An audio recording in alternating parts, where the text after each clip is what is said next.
Magandang hapon mga kasari, umuulang hapon po ngayon dito sa Novaliches. Ito naman po uli ang inyong senior kasari. Ito po yung part 3. 'Di ba? May part 2, may part 1. Yung dagdag ko yung mga bote. 'Di ba? Nakaka-consume yung ibang customer natin na hindi marunong magsoli ng mga bote. Naranasan niyo ba din 'yon? Yung sa sobrang nating pakikisama sa kanila, hindi na natin napapansin na yung ating mga bote hindi na pala umuwi. Yung mga customer na mahilig bumili na walang dalang bote na akala mo kasosyo sila ng tindahan natin na basta na lang bibili na walang boteng dala.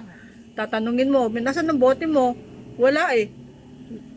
Ganun lang ang sinasagot nila, wala eh. Diyan lang naman ang bahay ko sa may mangga eh. Kaya nga minsan tinanong ko sang mangga, ang daming puno ng mangga dyan, saan kita hanapin dyan, saan ko hanapin yung mga bote ko. Sila iniisip na binibili natin ang mga bote. Yung tubo natin yung kakarampot na tubo natin sa soft drinks, napupunta na lang sa mga bote na hindi nila sinosole. Siyempre, bibilitan man tayo uli ng panibago.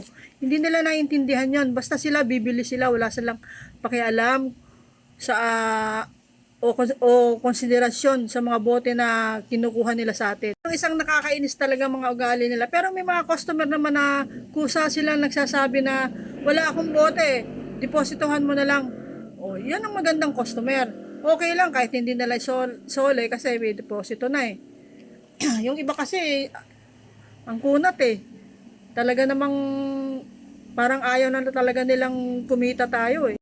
Meron din namang mga customer na marunong magsole, kinabukasan sinusoli nila, meron bang hindi. Ang susunod naman ay mga customer na pala utang. Umagang-umaga pa lang, utang na, hindi nila iniisip na wala pa tayong buwan naman, utang na agad. Mabuti sana kung mabuti sila magbayad. Kaso, minsan inaabot ng siyam-siyam, tapos pagsisingilin mo, galit pa sila, pahirapan. May mga customer din naman na maganda magbayad na pagkasahod nila, idadaan nila sa iyo yung bayad. Pero ako, hindi na talaga ako nagpapautang kasi dalang-dala na talaga ako. Ang dami ko na talagang napautang na mga balasuras. Kaya, sorry na lang. Ngayon, hindi na talaga ako nagpapautang. Bahala sila kung magalit sila sa akin. Pero awa ng Diyos, mga kasari, kumikita pa rin naman kahit na wala akong masyadong pautang. Mga 2-3 lang yata yung taong pinapautang ko na mahusay magbayad eh. Alam mo, kasonto sila ng tindahan eh. Kung makautang wagas eh. Nagmamadali pa kung minsan eh. Tapos sasabihin, ilista na lang dyan. Pero pag titignan naman nila yung listahan, pagbibintangan ka pa na lumalakad daw yung ballpen. Kaya ako, noon, ang ginagawa ko, pag kukuha sila ng items, sa harapan nila, nililista ko yung mga items na pinagkukuha nila. Pero ngayon, hindi na. Ayoko na talaga magpautang kahit kailan. Dalang-dala na talaga ako. Ang isa pa mga kasari, yung mga customer na ubod ng reklamador. Akala mo hindi nila alam na tumataas ang bilihin. Hindi nila alam na bawat linggo nataas ang ating mga items. Magsisinungaling pa na sasabihin doon sa kabila, ganun lang, mura. Pero pag magtatanong ako doon sa kabila, hindi naman daw totoo.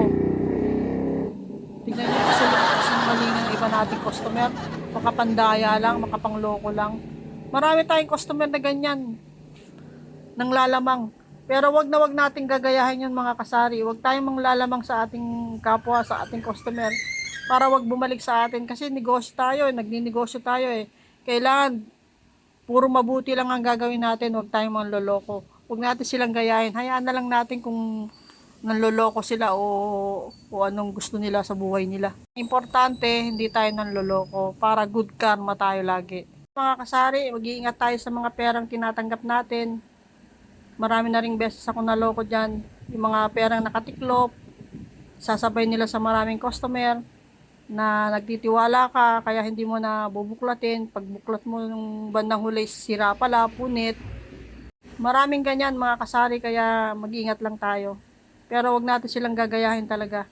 Kung ano man yung kanilang sukli, eksakto natin na ibibigay. Kung sumobra man sila, ibalik natin para magkaroon tayo ng good karma sa ating negosyo. Kailangan ang pagsusukli natin sa kanila, talagang iisa-isahin natin eh. Kailangan ipaliwanag mo, ito yung sinukli ko sa iyo ha, ibilangin talaga sa harapan nila. Bukod pa sa binilang na natin, pabilang pa rin natin uli. Kasi marami talagang mga manloloko ngayon eh. May mga honest din naman na customer. Pero kadalasan mga manloloko. Sa kukonting pera, halaga ng pera, eh, nakukuha nilang manloko. Pero marami din man tayong customer na mga honest. Minsan kasi napapagkamalan natin yung piso, yung 5 piso na halos magkaparehas lang. Minsan babalik sila, sasabihin, oy, sobrang sukli mo, malulugi ka niyan. Di ba nakakatuwa yung mga ganong customer? Kaya kailangan patas tayo, maging patas tayo, lumawan para wag tayo.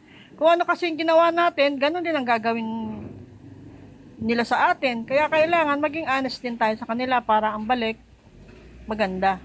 Di ba mga kasari? So, yan po ang aking mga experience dito sa aking tindahan. Sa mga customer, marami pa yata akong mga experience, kaya lang hindi ko na tatandaan yung iba sa dami. Pero sa ngayon, yan lang muna mga kasari. Sa susunod, ibang topic na naman tayo, kaya pasensya na lang muna kung medyo natatagalan ako nag-upload ng video kasi medyo busy tayo ngayon. Paano po mga kasari? Sa susunod na lang po ulit. Bye bye. So mga kasari, namili po ako ng konti kasi marami pa rin akong red horse. Mahina ang red horse ngayon siguro. Wala pang pera yung mga tao. Kaya namili ako ng konti. Yung Hinebra naman, inaantay ko bumalik yung ahente. Hindi na bumabalik eh. Kaya pa konti-konti lang ang bili ko kasi umaasa ako na baka isang araw dumating sila. Na maulan ngayon, namili ako ng konting gamot.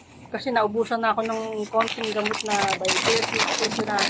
Hindi na ako pumunta sa Mercury kasi mamamasahe pa ako. So, ang ginawa ko, dyan ako namili. Sa malapit na butika. Kaso, ang mahal-mahal pala. Ito lang naman ang kulang sa akin, kaya bala ko sana damihan ng bibilihin ko. Kaso, mahal, bali magiging 50 centavo lang magiging tubo natin. Pero okay lang, bawiin na lang sa ibang items. Kasi ayaw na ayaw ko kasi mga kasari na magtatanong o bibili ang mga customer na wala. Kasi pupunta yun sa kabila eh. O malay mo, yung sinabi mong wala, pumunta sila doon sa kabila. Tapos meron pa palang ibang items na bibilin. Di sayang din, di ba? Kahit 50 centimos lang ang tutubuin ko dito. Okay lang, total 10 pieces lang naman muna binili ko eh. Babalik naman. Baka bukas o sa makalawa, sa Mercury ako bibili para mas mura. Kasi ayoko lang talaga na mawawalan ako ng mga gamot na inaano ng mga customer. Kasi kahapon pinakyaw ng mga ibang customer yung mga gamot eh. Ewan ko ba, lahat yata ngayon eh. So ayun na nga kasari. Hayaan mo na, konti lang ang matubo natin. Ang importante, meron tayong maibigay. Ganun ang gusto ko, kahit na konti lang ang tubuin ko, basta meron akong maibigay. Ayoko silang pupunta sa ibang tindahan kasi sayang eh. Manghihinayang talaga ako. Mabawi na lang sa ibang items na hindi nila alam na mura pagkabili natin na nabibenta natin ng mahal. So yun lang kasari, sinare ko lang yung pagbili ko ng gamot.